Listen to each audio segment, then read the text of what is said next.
Movie కోసం రంగంలోకి దిగిన నందమూరి బాలకృష్ణ గారు. ఎస్, మీరు విన్నది నిజమే. హనుమాన్ మూవీకి వచ్చేసి అయితే రిలీజ్ అయినప్పటి నుంచి ఇప్పటి వరకు కూడా డే 5 కూడా 100 crores క్రాస్ చేసినప్పటికి కూడా ఇంకా హైదరాబాద్ లో గానీ కొన్ని సిటీస్ లో గానీ థియేటర్స్ అయితే లేవు. ఫర్ ఎగ్జాంపుల్ నేనున్న ఏరియాలోనే స్క్రీన్స్ లేవు సరిగా, ఉన్న స్క్రీన్స్ కూడా తీసేస్తారు. సో ఈ విధంగా హనుమాన్ మూవీకి జరుగుతున్న అన్యాయాన్ని ఎదిరించడానికి ఒక వీరుడు, ఒక హీరో రావాలి కాబట్టి మన నందమూరి బాలకృష్ణ గారు అయితే వచ్చారనమాట. ఆ నందమూరి బాలకృష్ణ గారికి వచ్చేసి అయితే నిన్న హనుమాన్ టీం వాళ్ళు వచ్చేసి షో అయితే వేయడం అయితే జరిగింది. స్పెషల్ ప్రీమియర్ షో అయితే వేశారు హనుమాన్ మూవీని నందమూరి బాలకృష్ణ గారికి. ఆ నందమూరి బాలకృష్ణ అలాగే ప్రశాంత్ వర్మ గారికి మంచి బాండింగ్ ఉంది కాబట్టి వాళ్ళిద్దరి నుంచి అయితే ఇంకొక త్వరలో ఒక మూవీ కూడా రాబోతుంది కాబట్టి ఇలా డిస్కషన్ అయితే జరుగుతున్నాయి.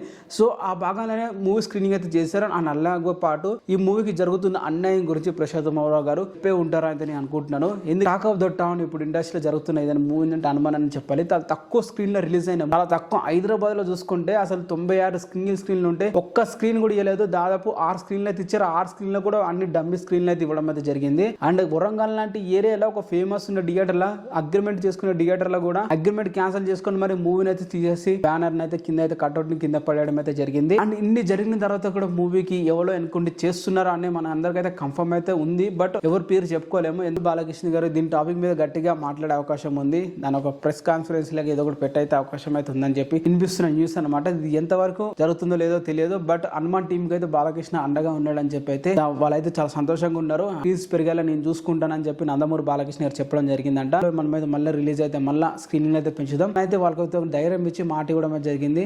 ఈ విధంగా హనుమాన్ మూవీకి అయితే ఒక మరో ధైర్యం అయితే యాడ్ అయిందని చెప్పాలి. హనుమంతుడు అంత బలంగా ఇంకో బలవంతుడు యాడ్ అయ్యాడని చెప్పి క్లియర్ గా అర్థమవుతుంది అనమాట. ఇది వీడియో కాదు. ఇలాంటి వీడియోస్ అండ్ అప్డేట్స్ ఛానల్ వస్తుంటే ఛానల్ ని సబ్స్క్రైబ్ చేసుకుని వీడియోని అయితే లైక్ అయితే చేసుకోండి. నీకు కూడా తెలుసా